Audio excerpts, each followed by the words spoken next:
kabisa cha mwisho. Ndio. Usimchukie aliyekuinua leo vibaya ni wewe. Ndio. Kuna siku ndio vizuri. Yes.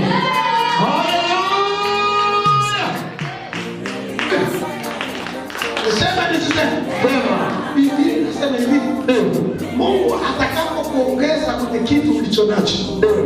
Basi usije ukamsahau Mungu. Yes. Alikuwa Masihi aliyefanya. Yes. Kumbukumbu la Mungu. Anazungumza maandiko hapa. Amen. Kwamba kila kitu ambacho kilikuwa ni kidogo, alafu Mungu akakiongeza.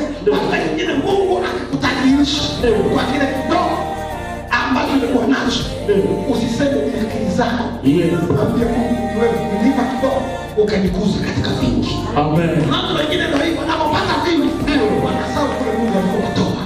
Sikiliza.